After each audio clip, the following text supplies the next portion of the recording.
Hola, ¿qué tal amigos? Iniciamos nuestro resumen semanal. El presidente de Estados Unidos, Donald Trump, reiteró su apoyo y reconocimiento a Juan Guaidó como presidente interino de Venezuela durante el discurso del Estado de la Unión pronunciado por el presidente Trump, quien también lo invitó a la Casa Blanca con los honores de un jefe de Estado y recibió el apoyo de republicanos y demócratas. En otra información desde Cúcuta, Colombia, la delegación de la Comisión Interamericana de Derechos Humanos, presidida por Esmeralda Arosemena, pidió a Nicolás Maduro que evalúe una respuesta de dignidad para las víctimas de violaciones de derechos humanos en el país. Además, consideró que vetar su viaje a Venezuela es una respuesta de negación por parte de Maduro a su pueblo, al no reconocer un derecho fundamental como es contar con la visita de un organismo internacional que vele por ellos. También esta semana Estados Unidos amenazó con sanciones a la petrolera española Repsol, la estadounidense Chevron y el conglomerado indio Reliance por actividades relacionadas con Venezuela, aunque reservó su advertencia más dura al consorcio estatal ruso de crudo Rosneft. Más de 50 casos ya preparados y sustanciados. Ellos en particular además quieren reunirse con los diputados que también han sido víctimas de persecución, de violación de derechos humanos. Vienen muy preocupados por el tema de los militares presos, que hoy ascienden a más de 200, que torturados. Ellos han recibido sendas denuncias de los familiares y ellos vienen en particular por el caso de hospital de niños. De ser así, ellos podrían trabajar desde, por ejemplo, el hermano país de Colombia, aquí muy cerca, podrían hacer observaciones desde Cúcuta, por ejemplo, porque esta comisión precisamente viene por dos objetivos: el informe sobre los derechos humanos y el informe sobre la migración venezolana. Creo que es una torpeza, porque los otros países del hemisferio han abierto sus puertas para que vengan a hacer una inspección.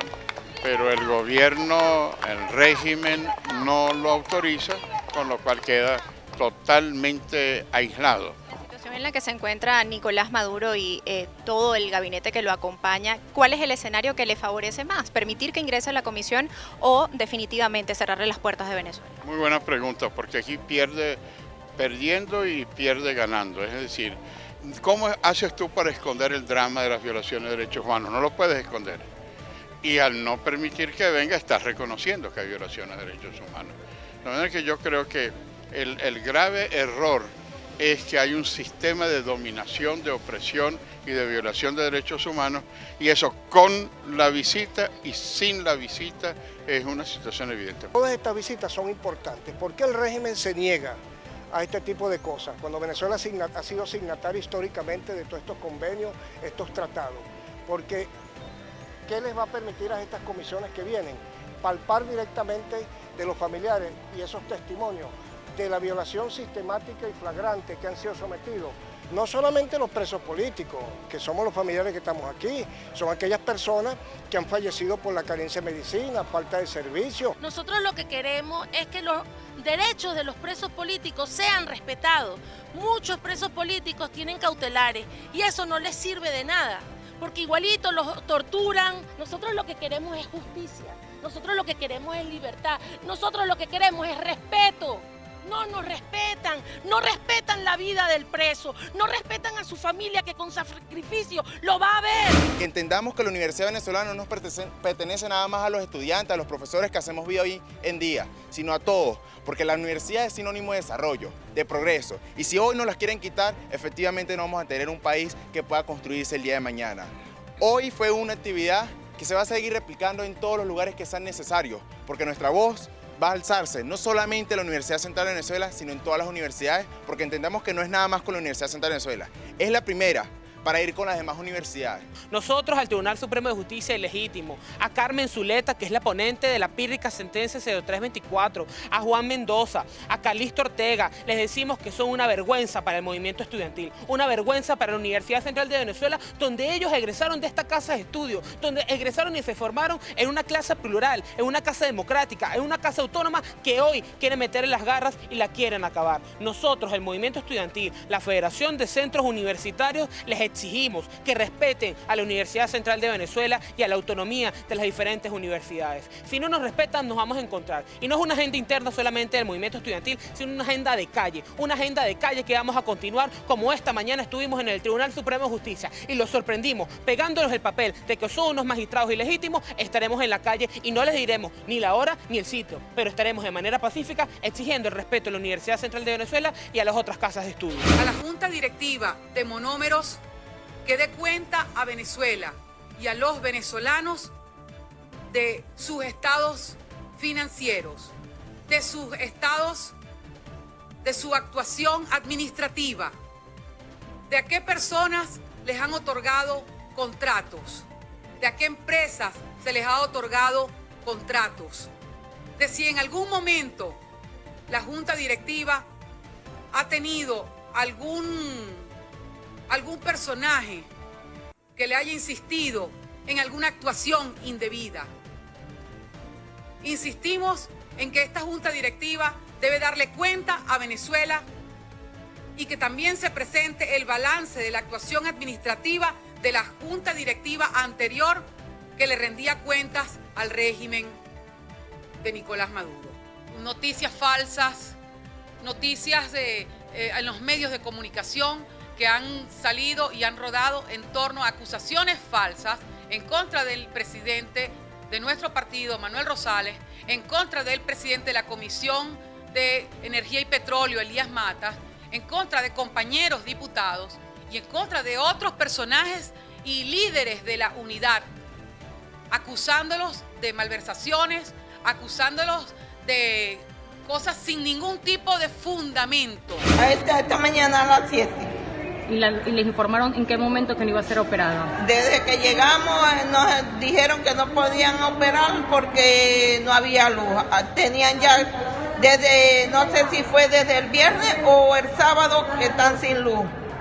¿Cómo puede ser posible que aquí el hospital, que debe de tener luz, porque no fuera tanto de que eso fuera bueno, porque lo que tiene mi hermana es maligno y no hacen nada por nosotros? Y ya yo me siento cansada, ya tenemos un año en este proceso, y yendo y viniendo, gastando sin tener, tenemos que andar pidiendo, a modo de estar en esta situación. ¿Cómo puede ser posible que el gobernador y el presidente no estén en esto? La Comisión Interamericana de los Derechos Humanos denunció que la aerolínea Copa Airlines impidió el abordaje de la delegación a la puerta del avión en Panamá. Asimismo, informaron que presuntamente recibieron órdenes del régimen de Nicolás Maduro de que no estaban autorizados para el ingreso al país caribeño. El secretario general de la Organización de Estados Americanos, por su parte, Luis Almagro, repudió este 4 de febrero que el régimen de Nicolás Maduro negara el acceso a los integrantes de la Comisión Interamericana de Derechos Humanos a través de la aerolínea Copa Airlines desde Panamá. Así lo aseguró a través de su cuenta en Twitter, en la que enfatizó que el objetivo del régimen es encubrir sus múltiples violaciones sistemáticas de los derechos humanos, como son ejecuciones extrajudiciales, torturas y presos políticos. Influyó utilizando todo lo que tiene que ver con el chantaje hacia la línea aérea Copa a través del Instituto Nacional de Aeronáutica Civil, impidiendo, después que toda la delegación estaba chequeada, había sido incluso pasado por migración, no los dejaron abordar en vista de que tenían esas instrucciones por parte del gobierno de facto. Inmediatamente resolvieron lo que es la otra parte que se tenía organizada, despachar desde Cúcuta, para que desde ahí, precisamente entre el jueves y el viernes, van a estar recibiendo todas las denuncias. Hace 40 años, en la dictadura de Videla, la Comisión Interamericana pudo por lo menos entrevistar a más de 5.000 víctimas. Es que la comisión está plantada en que en Venezuela se tiene que levantar el informe temático, se tiene que entrevistar a las víctimas y que seguramente después, inmediatamente, la CIDH va a dar a conocer la situación que levantaron en nuestro país, de donde se van a instalar, en Cúcuta, jueves y viernes de esta semana. La ayuda humanitaria en Venezuela es de primer orden, no politizada ni politiquerizada. La ayuda humanitaria que llegue y sea distribuida en los sitios donde álgidamente se necesite. Hospital de Niños, el oncológico Luis Racetti, el Padre Machado, el Pérez Carreño de Valencia, el oncológico Pérez Carreño de Valencia y así otros oncológicos del país. La ayuda humanitaria de medicamentos para pacientes oncológicos o pediátricos en general. Los derechos humanos han sido vulnerados de manera progresiva y permanente por parte de este gobierno. En Venezuela me han preguntado varias veces si estamos preparados para este tipo de afectación. Bueno, para una enfermedad común y corriente no estamos preparados. Para una patología tan letal como es este coronavirus, menos todavía, toda vez que tenemos 301 hospitales desabastecidos, sin insumos y sin medicamentos, donde apenas habrán un 3 o un 4% de medicamentos e insumos para tratar a los enfermos, y el que más pueda tener, si es que lo tiene, llegará al 8 o al 10% de unos 4 o 5 hospitales en Venezuela.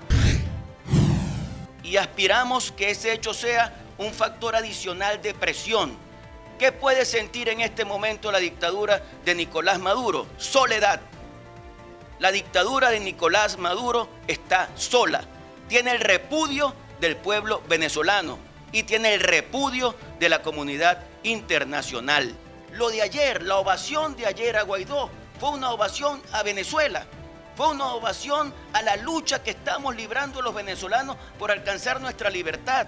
Fue una ovación a la gente que ha muerto luchando por la democracia y por la libertad. Fue una ovación a los perseguidos, a los presos políticos, a los exiliados, a la gente que llega al mercado y no consigue qué comprar para comer. Lo que hubo ayer fue un reconocimiento de todos los Estados Unidos a la lucha que está librando Venezuela por su democracia y por su libertad. Se presentaron situaciones, cerraron puertas, gente no podía entrar a su comisión o gente no podía salir de su comisión. Entendemos que en este momento el SEBIN está en las instalaciones de Pajaritos.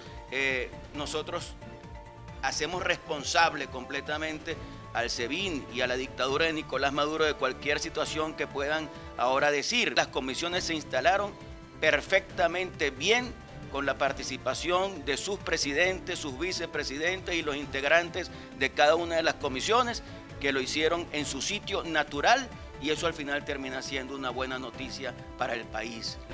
Lo que quiere decir que la Comisión Interamericana de Derechos Humanos todavía tiene mucho que decir, tiene potestades de actuación y tiene definitivamente facultades para verificar si en Venezuela se están cumpliendo esos otros tratados que siguen plenamente vigentes en el país. Y por eso es que es absurdo que se haya prohibido la llegada de estas personas a nuestro país, porque Venezuela sigue obligada por esos tratados a respetar todos y cada uno de los derechos humanos que aparecen regulados en esos otros tratados que no han sido objeto de denuncia. De manera tal que, bueno, esa es la realidad. ¿Qué va a pasar? Eso implica que Venezuela entonces, o los ciudadanos venezolanos, las víctimas venezolanas no van a tener voz, no van a tener capacidad de llevar sus denuncias a la Comisión Interamericana de Derechos Humanos. No, eso no es así. Como bien lo destacaba Alfredo, la Comisión de las ONG, particularmente del Foro Penal, con la Comisión Interamericana de Derechos Humanos, con los organismos internacionales de tutela de los derechos humanos es muy fluida, es una comunicación de todos los días, y lo que se está evitando en esto es básicamente que estas personas, que son los directamente responsables de esta delegación de la Comisión Interamericana, tengan contacto directo con las víctimas, que es lo deseable, que es lo adecuado, incluso sin la intermediación de las ONG. ¿Por qué? Porque siempre es mejor recibir de primera mano el testimonio que se tenga que recibir recibirlo de alguna manera de una ONG. La principal entidad financiera venezolana publicó en su portal web la variación de precios en el sector salud. Esta fue de 17.872,4%, los alimentos y bebidas no alcohólicas en un 7.981,4%, mientras que en los bienes y servicios fue de 11.809,8%. Esto en comparación a las cifras ofrecidas por el Parlamento Parlamento venezolano el pasado 13 de enero, dirigida por el presidente encargado Juan Guaidó, habrían asegurado que la inflación en Venezuela en el año 2019 fue de 7.374,4%. Para el economista Luis Bacernas, el ente emisor reconoce que durante 2019 los bienes se encarecieron más del 9.000%. Tomando cifras del tipo de cambio oficial, ello significó una pérdida de más del 20% en el poder de compra de la divisa. Bacernas aseguró que las cifras oficiales indican que aún con la contracción del gasto del gobierno y con las restricciones al crédito, la pérdida del bienestar del venezolano es dantesca. El precio de alimentos se multiplicó por 80 y los bienes del sector salud fueron 180 veces más caros. El economista venezolano Jesús Cacique señaló que estos datos demuestran que la presunta burbuja que se experimenta en algunas ciudades de Venezuela con los llamados bodegones que expenden en dólares decenas de productos importados no representa una palanca que reactivará la economía. El país requiere un cambio de modelo respecto a la propiedad privada, libertad económica y reglas de juego claras que generen confianza, añadió el experto en Twitter. La mitad de zafra, llevamos hoy 5 de febrero a las 6 de la mañana 563.000 toneladas de caña producida. Tenemos un rendimiento acumulado de 7.44. Por supuesto, esta época ya desde enero que empezó a aumentar el rendimiento, tenemos cañas de 8.40, 8.30, 8.70, 9 y eso va a ir aumentando este 7.40 que llevamos acumulado. Hacia arriba. Todos estos meses, febrero y marzo, son meses de buenos rendimientos y debemos mejorar el promedio. La idea o la proyección que tenemos este año es más o menos moler 1.100.000 toneladas entre una cosa y otra, o sea, albergando todo lo que tenemos aquí canalizado por Soca Portuguesa y por supuesto, como siempre, cuando hay la oportunidad de ayudar a otros, pues se ayuda, ¿no? Eso siempre es común en todos los centrales azucareros. Si hay otro que tiene alguna problemática, no pudo arrancar o lo que sea, tiene atraso, pues el Central Portuguesa y en coordinación con Soca Portuguesa, pues siempre eso se conversa.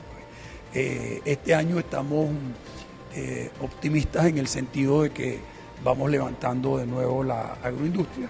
El año pasado, como saben, fue un año de 703.000 toneladas. Les quiero recordar que esa cifra fue menos del 50%, del promedio de los últimos 20 años. Fue una caída muy fuerte, pasamos situaciones muy difíciles, cosa que venía bajando en los últimos 10, 12 años, vino bajando y bajando hasta ese punto, y ya este año evidentemente vamos a pasar la molienda del año pasado y la vamos a superar con creces, y esto necesita pues de como dijéramos, condiciones sostenidas en el tiempo para que el agricultor y la industria, la agroindustria, centrales azucareros, que de hecho es muy costosa y muy compleja, pueda tener condiciones que permitan recuperar en el mediano plazo pues la recuperación, y estamos todos optimistas y deseamos que así sea para Venezuela y volver otra vez a producir la mayoría de los alimentos que se producen en el país. Estas recomendaciones, por supuesto, las tiene que recoger el Estado, pero para nosotros es una forma de decirle a toda la comunidad internacional, a la región, la importancia que tiene el conocer los hechos de violación de derechos humanos y lo que nosotros consideramos debe ser atendido con esta visión regional. Es una crisis humanitaria que está viviendo Venezuela. Es una crisis de salud, de educación, de vivienda, de alimentación. Hemos tenido la oportunidad de escuchar a algunas víctimas en Bogotá, a organizaciones de sociedad civil, expresando la gran preocupación que se tiene, muy particularmente de la situación migratoria y lo que representa los derechos humanos que en situación de migración se vulneran 2, 3, 4, 5, 6 veces más. Hay una situación de múltiple violación de derechos. No solo es que no tienen un lugar donde estar, es toda la situación que en materia de derechos humanos representa tener que salir de su país. Entonces, una preocupación fundamental, y otra era precisamente las respuestas que a nivel del sistema de justicia se requieren para atender todas las denuncias y casos que están presentes. Bueno, la lectura es que no acepta el escrutinio internacional, que no permite que se pueda evaluar en el terreno las propias respuestas que el gobierno está dando a la situación de negación de derechos. Nosotros tenemos mucha información de la situación de los hospitales, de la situación de la maternidad, de las cárceles, el desabastecimiento de alimentación, el poder, los medicamentos. Son las cosas básicas. Decirle al gobierno de Maduro que tiene una responsabilidad con su pueblo.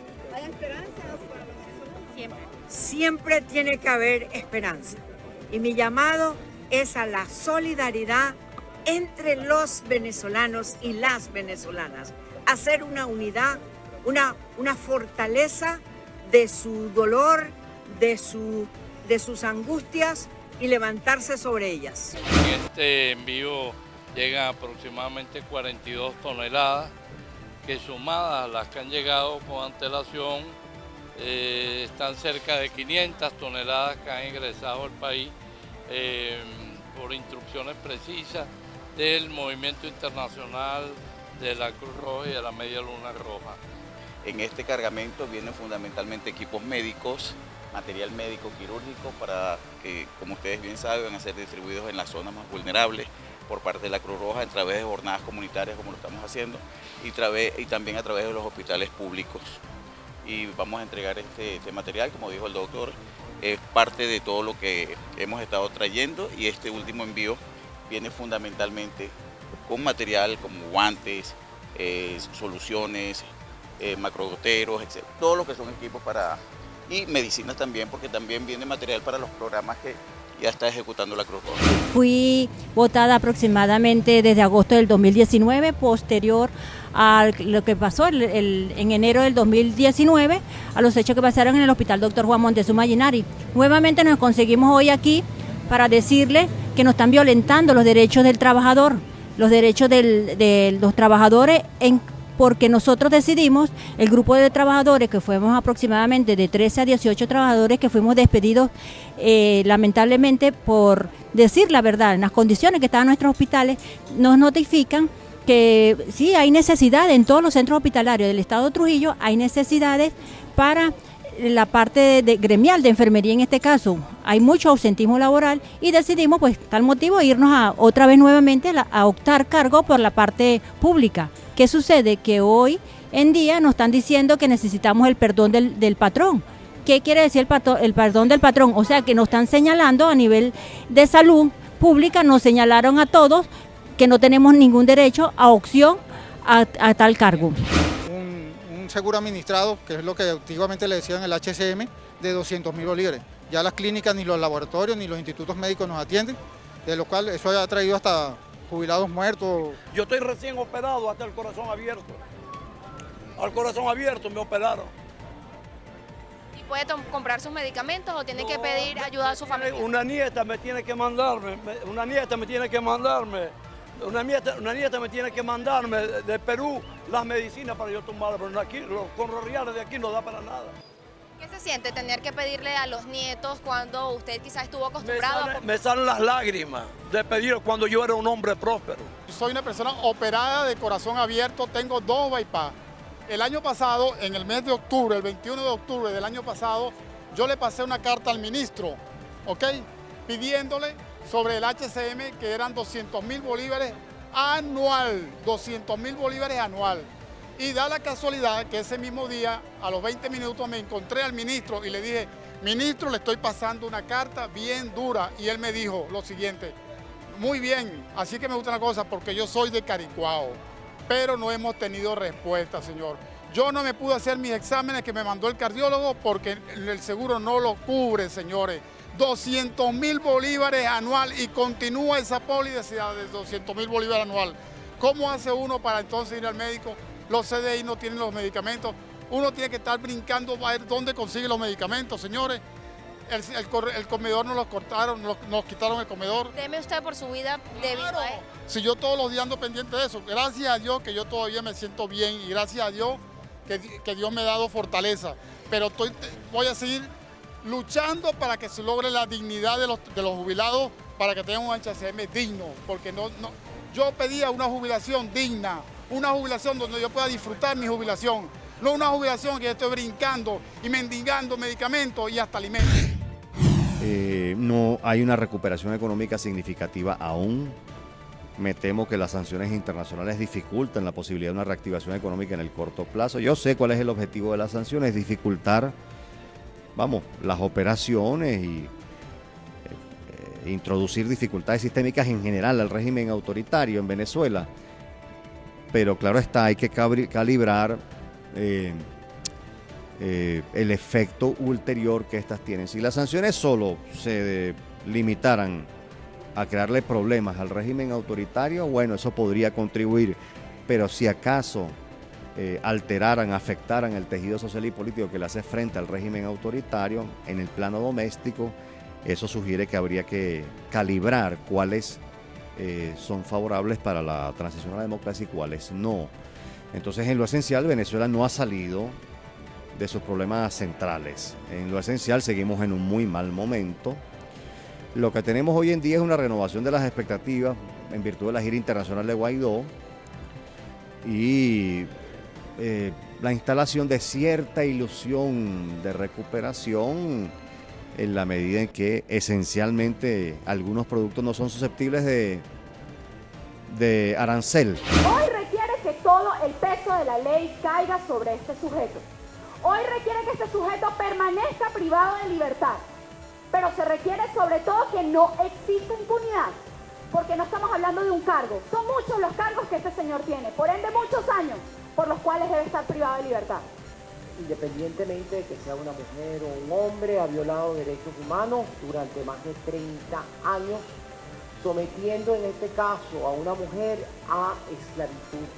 Que hoy no sea un caso más impune, que haya la investigación necesaria para que esta persona, que además pone en riesgo no solo las mujeres que viven en ese edificio, sino las mujeres que viven en el estado de Aragua, cualquier mujer, porque este tipo tiene un método.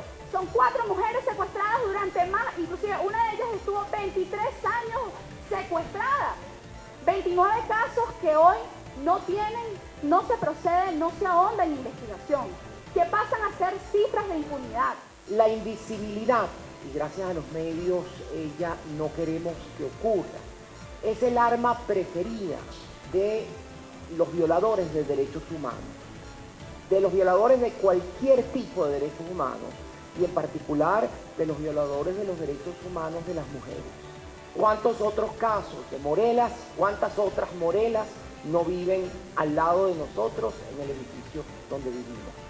Y para finalizar, abramos los ojos y si hay alguien en este país que crea que al lado tiene una Morela, pues haga las llamadas correspondientes, las denuncias correspondientes, porque tenemos que liberar a esas otras Morelas que aún no han podido salir de su encierro. Nosotros queremos decirle a Sergei Lavrov que debería sentir el calor del pueblo ante la situación de hambre y dolor que estamos viviendo los ciudadanos. Yo no sé qué ayuda humanitaria habla Vladimir Putin o Sergei Lavrov que le dan a Venezuela. Lo que han hecho es explotar nuestros recursos naturales. Hemos visto cómo se han robado el oro, cómo se han robado el coltán, cómo se han robado el rodio, que es el metal más caro del mundo, cómo se han robado el uranio de nuestro país. ¿A cambio de qué? ¿De algún tipo de ayuda humanitaria? Eso es totalmente falso, porque yo no sé si la ayuda humanitaria son la empresa, la compañía venezolana rusa para la construcción de armamento y de Kalashnikov, o lo que es la entrada de aviones, la compra de misiles, mientras que en el JM de Los Ríos la gente y los niños se están muriendo por falta de medicamentos. Que están endeudando más a nuestro país. Han firmado más de 200 contratos con estas empresas rusas y la respuesta que le tiene que dar el pueblo venezolano es que esa deuda es impagable y que además no podemos aprobarla, y es el mandato que le hacemos a nuestros representantes en la Asamblea Nacional para que estos convenios y estos pagos no se aprueben nunca jamás, porque están endeudando a nuestra nación y porque fueron aprobados de una forma írrita por una constituyente ilegal. Agradecemos como siempre su sintonía. Les recordamos que somos BPI TV en todas las redes sociales. Yo soy Mónica Velot y los espero la próxima semana.